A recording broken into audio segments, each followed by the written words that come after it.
my next guest, Mr. John Good Vibes. John G Vibes, how you doing, brother? I'm good, man. Thanks for having me on. Yeah, John is a member of the Conscious Resistance team. As I mentioned earlier, he does the Culture Shock segment. Some of you guys might remember his face right there.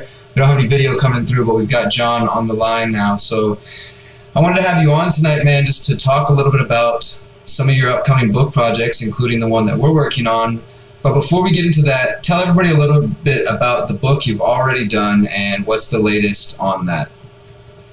Well, it was actually, I guess now, I started writing it about 6 years ago, and it had taken me a good 4 years to complete. The original title was Alchemy of the Modern Renaissance, and I had unfortunately been kind of naive in seeking publishing, and I really did not realize how shady of an industry it was, and I ended up getting screwed over pretty bad by a publisher. So over the past few years, I've tried to figure out how I could resolve this issue outside of the courts, not only for philosophical reasons, but because it costs so much money to try to handle things like that. So I just decided to republish it on my own with new content, different title, different cover.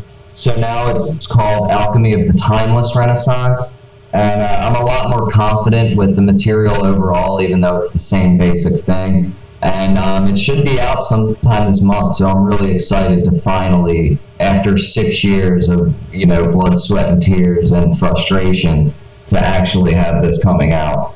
So what's the basis? What would you, if you could put, the ideas behind Alchemy of the Timeless Renaissance into just a few sentences, how would you describe that? I would consider it to be a sort of encyclopedia of counterculture topics.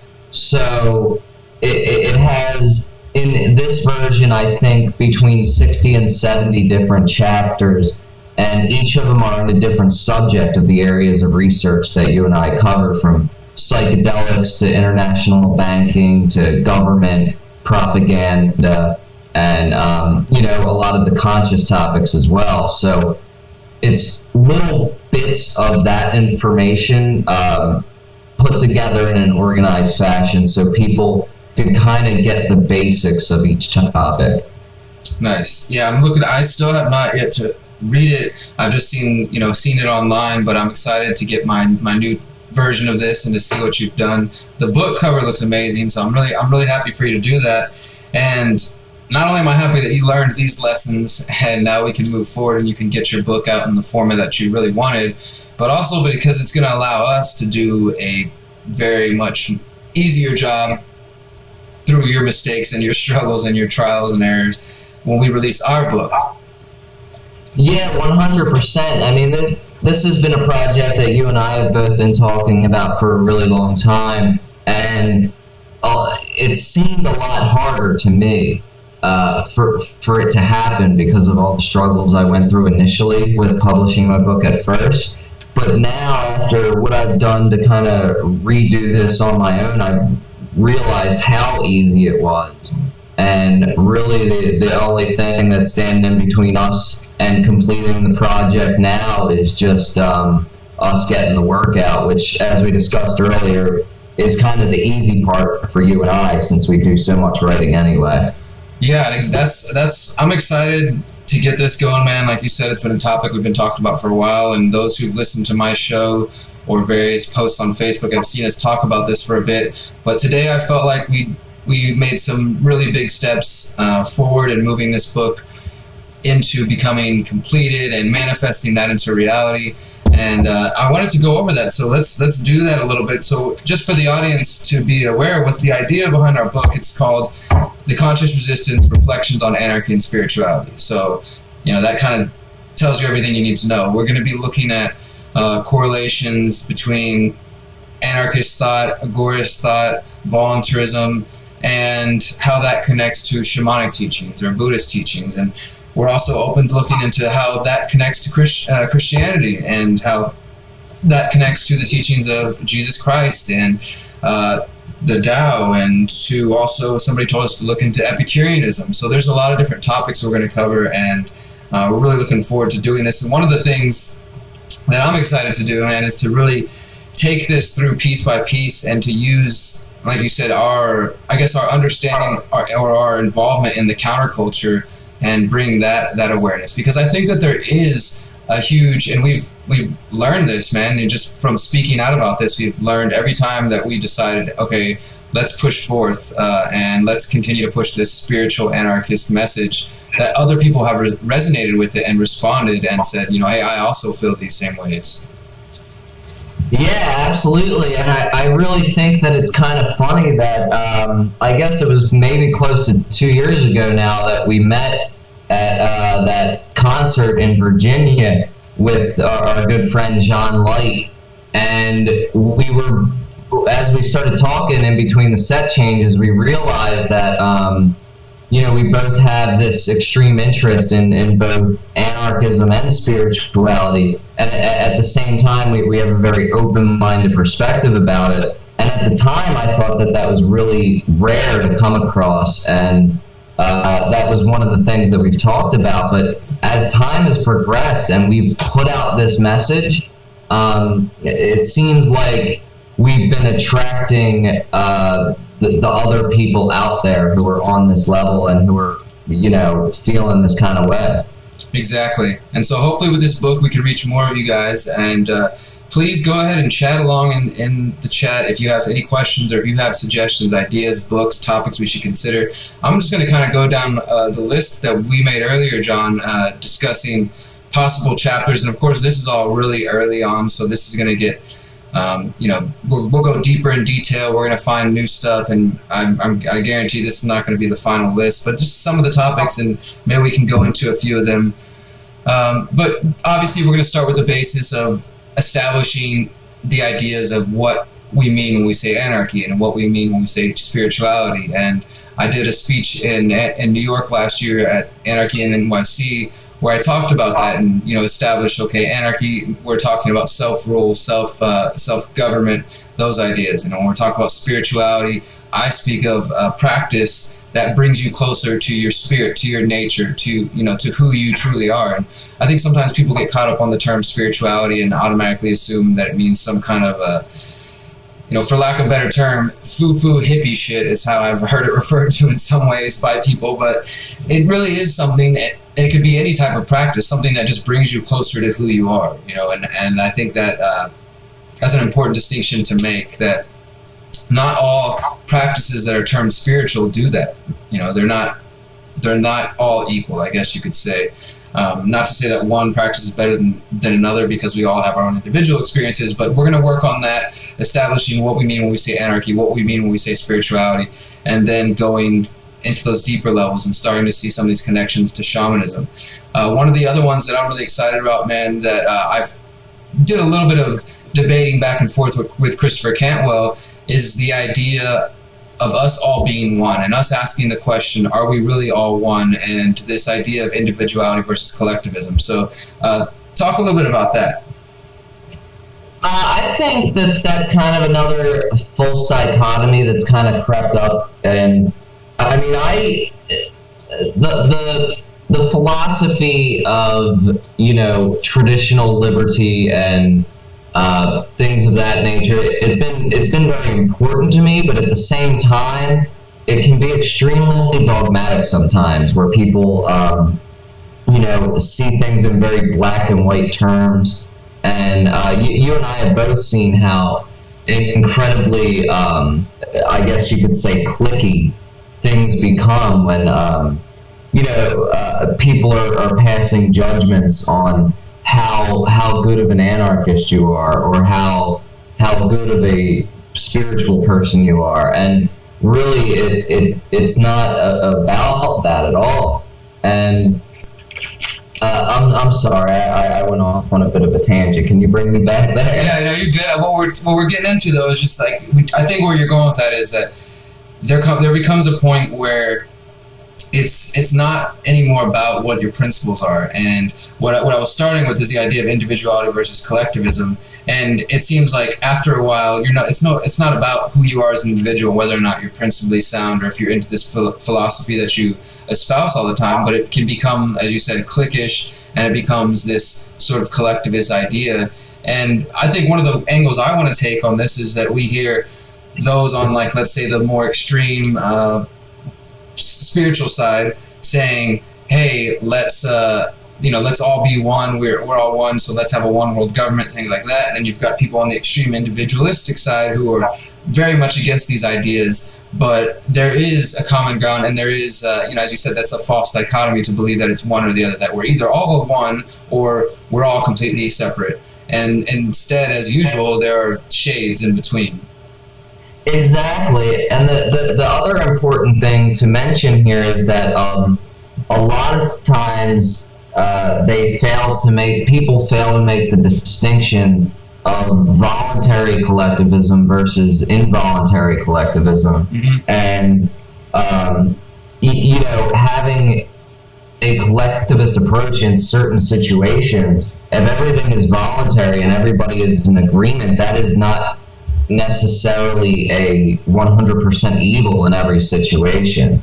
And I think we got to kind of move past looking at that dogmatically like that, and understand that while there are definitely problems with forced collectivism and the type of establishment of collectivism that we've seen in the past, that the entire concept in general, it's not completely poisoned or not completely evil, so to speak.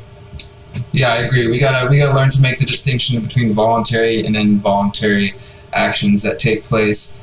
Another one I'm excited about, and I'll just list off a couple others here. We're going to go into the ideas of animal consciousness, and one of the things we were talking about earlier is whether or not we feel like going into the whole idea of veganism versus eating meat. And really, for me, just briefly on that, it's about establishing respect with and awareness, with your food, and appreciation for wherever your food's coming from, whether it's meat or vegetables. It doesn't really matter. It's about awareness and maintaining that awareness in your diet. That's one thing I'm excited to talk about, and I think both of us seem to have written about already, or at least have had ideas about the importance of your inner child. So tell me a little bit about what you've written on that topic.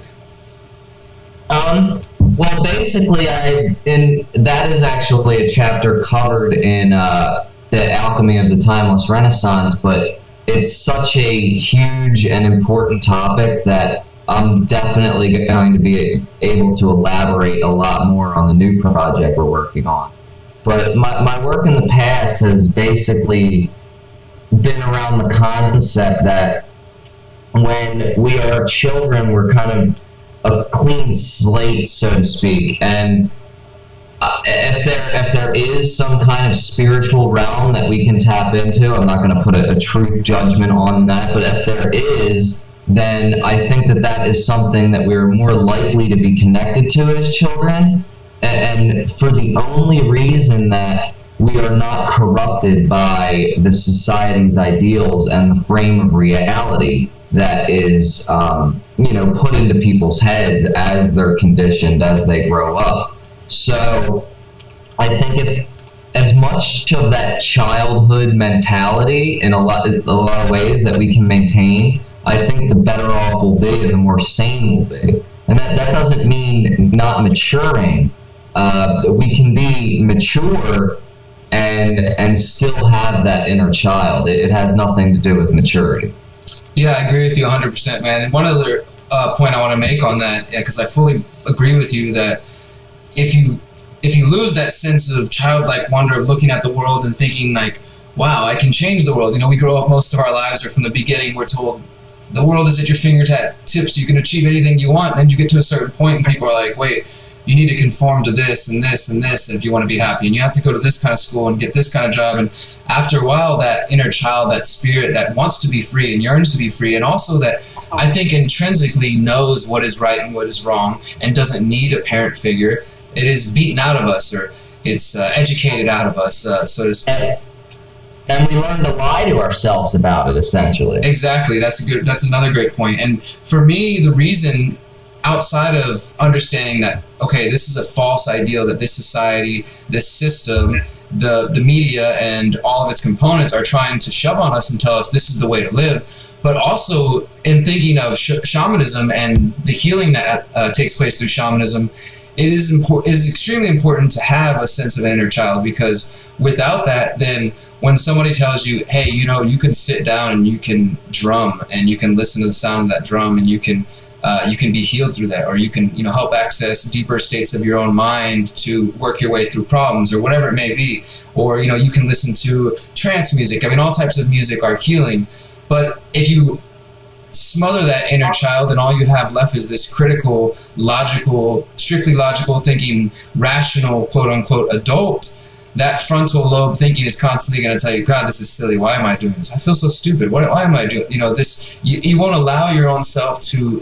obtain those states of mind. But if you look at things from that childlike sense, then it's so much easier to be like, wow, anything is possible. So I'm going to drop all my inhibitions and be completely open to this experience.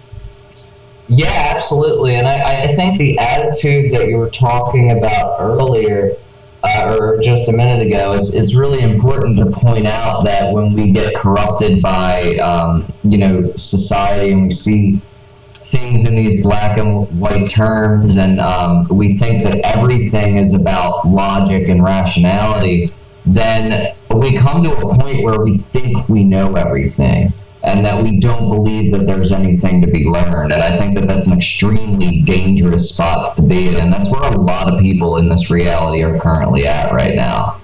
I agree 100%, man. That is a very dangerous state of mind. John G. Vibes, how you doing, brother? I'm good, man. It's good to have you on. So let's continue our conversation with our book. We're discussing The Conscious Resistance, Reflections on Anarchy and Spirituality, and this is a project John and I have been working on for quite a bit, and now we're ready to take it to the next level. So today we sat down and worked through some of the possible chapter titles and ideas for essays that we're going to be working through. We were just talking about, are we really all one, individuality, collectivism, animal consciousness. We just discussed the importance of your inner child, maintaining a childlike outlook, while being a mature adult. And one of the other ones I want to get into, is something that I know you've written on before and that both of us believe and believe is an important topic, and also one that, again, is slightly shunned by those of the more strictly rational mindset, and that is reality beyond the five senses. So let's talk about that for a moment.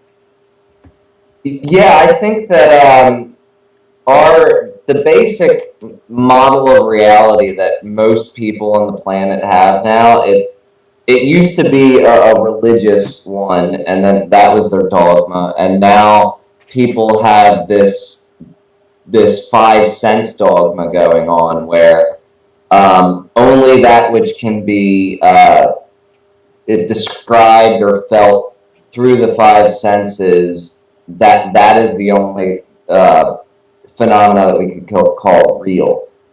But anything else that can't be measured or sensed through the five senses, that is not even worth looking at to people, and they shut off an entire, the vast majority of the world, because as we know now, most of the world we can't even experience due to our lack of ability to sense, beyond our five senses.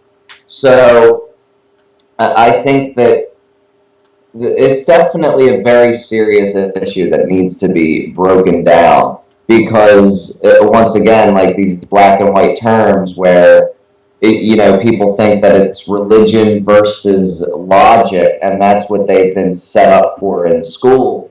And really, that's another false dichotomy, like we were just talking about earlier. Yeah, I agree. It's another false dichotomy between us having to choose between the commonly accepted reality or anything outside of that. And I think this is where, for me, again, this is why we have to write essays about all of them, because they all sort of tie into each other. If you have a childlike outlook and you understand the importance of that, then you have the ability to believe that there could be something beyond your five senses. And again, many indigenous cultures, South American, Aborigines from Australia, all types of tribes from all over the world have established this and have realized that there are more than just our ordinary five senses. And they've done this either through meditation, drumming, music. Again, we talk about the power and the importance of music, and also by sometimes hallucinogenic substances. So there is value in looking beyond the five senses. There is value in not limiting yourself to the five senses. And the other essay I wanted to talk about here, man, and I think they're sort of tied in together, is once you start looking beyond your five senses and start recognizing that there is a world outside of that, and that it does have an effect on this world, the commonly accepted reality that we have here, that if you learn to move between these worlds, that's when you're practicing shamanism. Shamanism, essentially one of the main characteristics of what makes a shaman and differentiates a shaman from any sort of medicine man or sorcerer, or however you want to put it, is the trance state, and also the ability to move between those worlds. So a shaman practices shape-shifting. A shaman practices connecting to animals so much that when they dance, they move in the rhythm of the animal that they feel connected to. I would move like a wolf. And things like that. And again, this is where having that childlike outlook and understanding the power of your mind, you can let go of those inhibitions and be like, you know what? Fuck it. I'm going to dance like a bear right now. And I'm going to connect to the spirit of that animal, and I'm going to go deeper with it. And you can move into those worlds, and you can see, well, what can I gain from this other perspective, this other understanding? And that goes into another essay that we talked about earlier. I think two of them that are sort of tied in together, moving between worlds and moving past self-imposed limitations.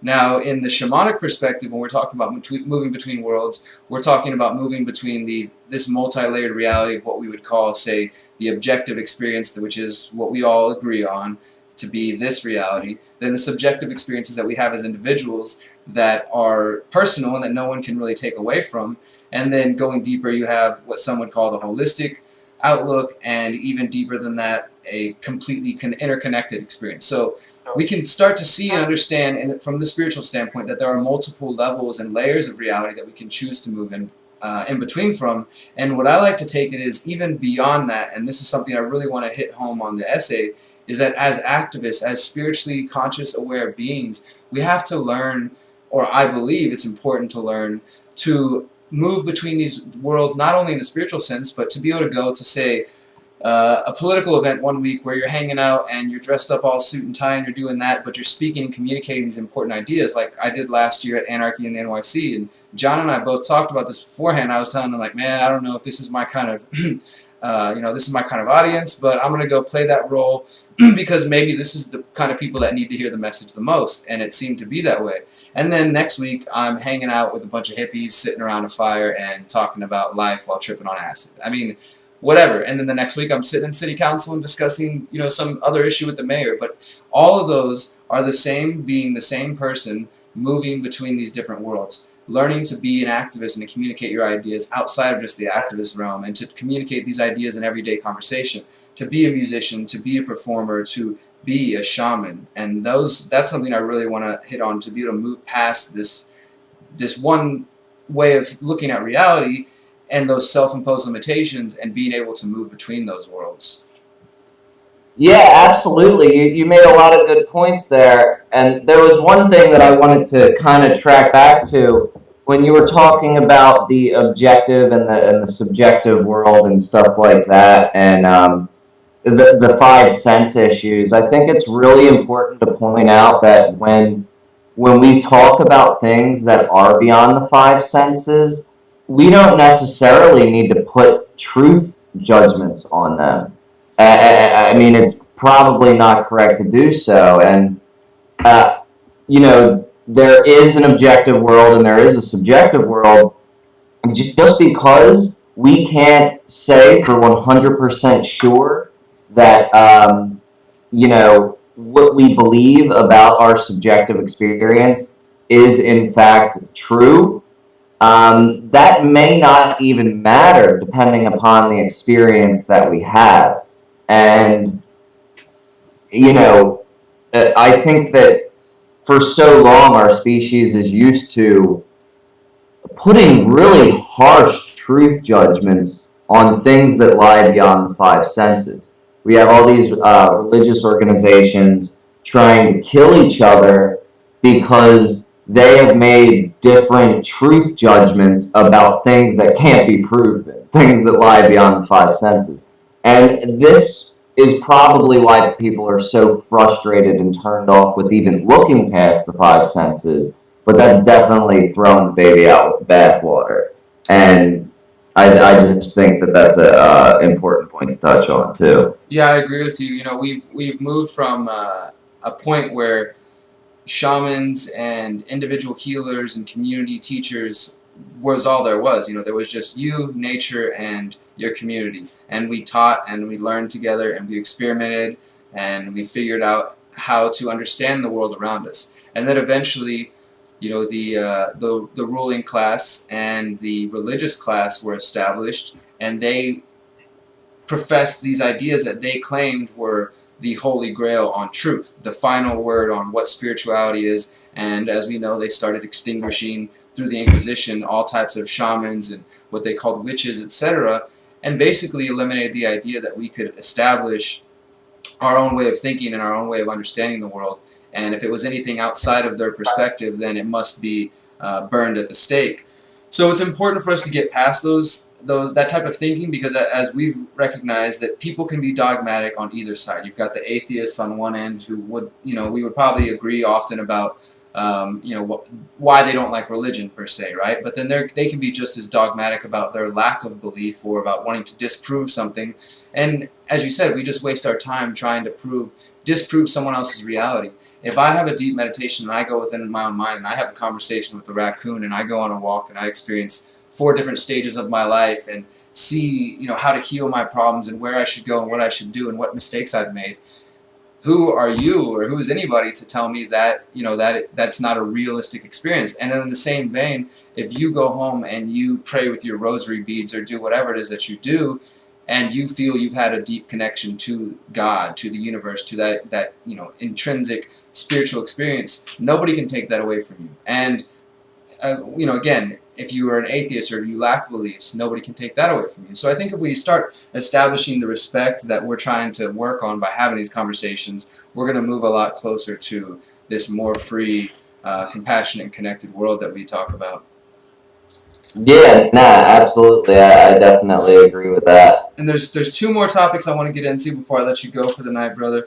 One of them is something that we've talked about often and that we both have experience, and this deals with the drug war, shamanism, and addiction, just health in general, and how how that comes into play with shamanism. Because as I've mentioned, some shamanic cultures, some spiritual cultures, they practice eating peyote or ayahuasca or iboga, different things around the world.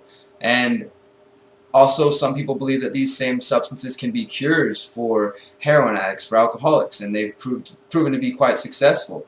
But there is, of course, the danger of becoming reliant on these substances and then believing that without those substances you won't be able to obtain deeper knowledge.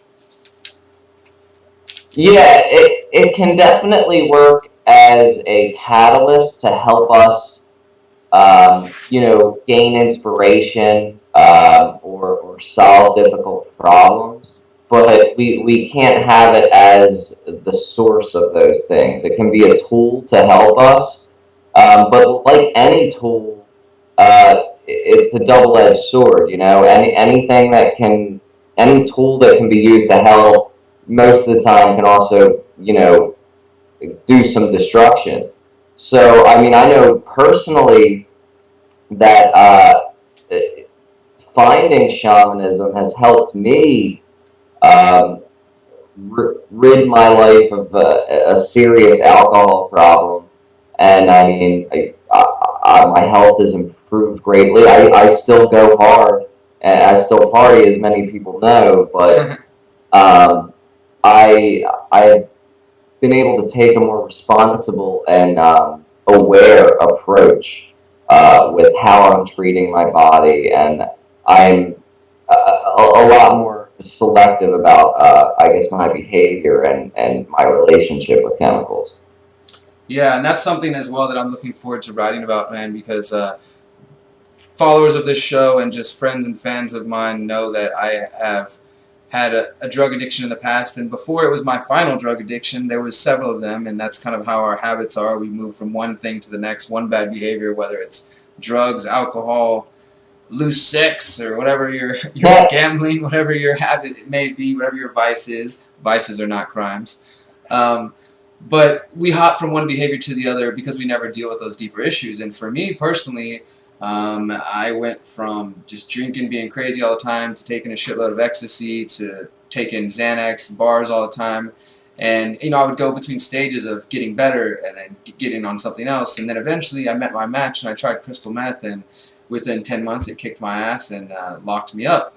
And within that experience, though, I decided to take that time to write a lot, to go deeper within my own mind, and discovered meditation and started to go deeper and deeper. And those are some of the ideas that I want to explore in our book, and to show people that there are many, many tools out there for us to get past addictions. And as, you know, as odd as it may seem, some of those same things can be substances themselves. And maybe one of the other topics we should consider in this, John, is why are some substances present around the earth, such as DMT, dimethyltryptamine, or even salvornum A and salvia, which is a very unique chemical all on its own class. Why are certain substances like that, psilocybin mushrooms, marijuana, seem to be present and prevalent throughout history and around the earth, yet there are other substances that man has created that seem to do nothing but wreak havoc on our lives? So that might be another interesting angle.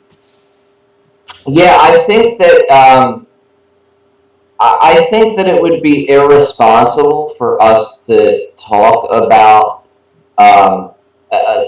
positive relationships with chemicals without discussing the possible negatives and the dangers that come along with that. And granted, like you said, the drugs that you and I would speak highly of, so to speak, they would usually not fall into the category of something like crystal meth that's really going to kick your ass like that. But still, it's one of those things where you have no true understanding of what your mind is capable of. And even when you're on psychedelic drugs that are fairly safe, if you're not prepared for the situation and you take an irresponsible approach, then you can end up creating an extremely unpleasant situation with lasting effects for both yourself and everybody else around you in the situation.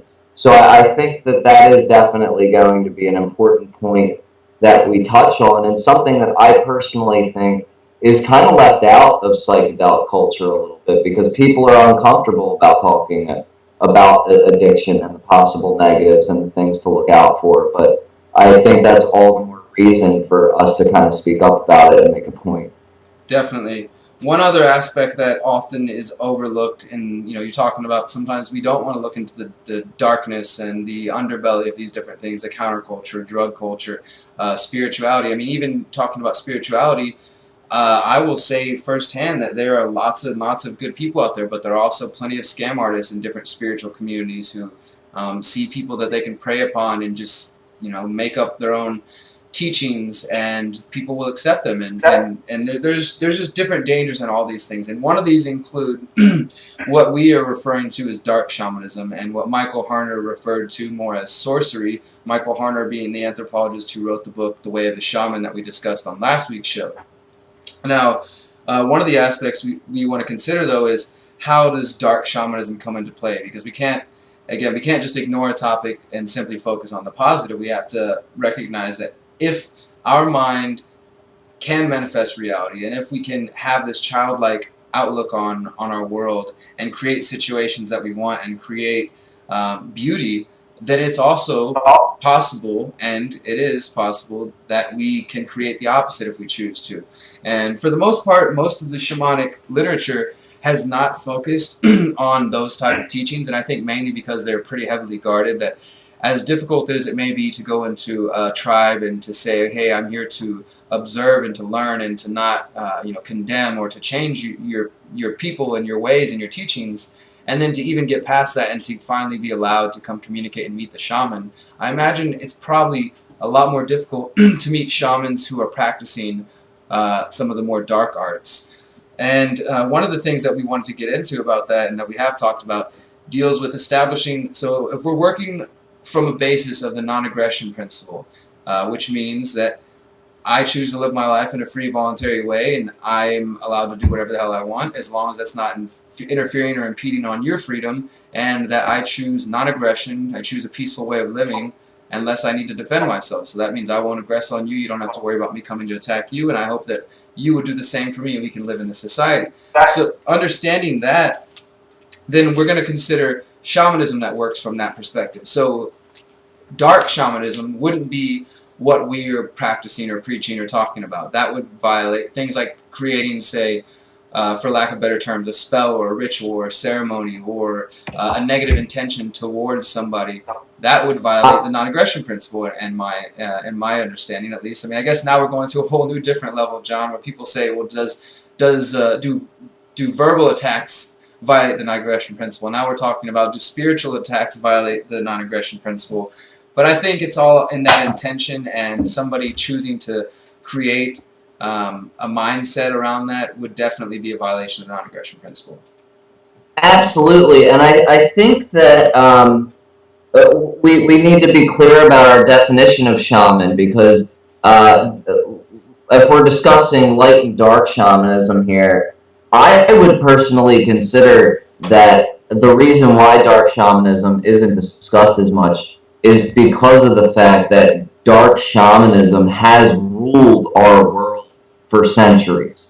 All the major religions of the world I would consider to be acts of sorcery or dark shamanism. The entertainment industry is dark shamanism.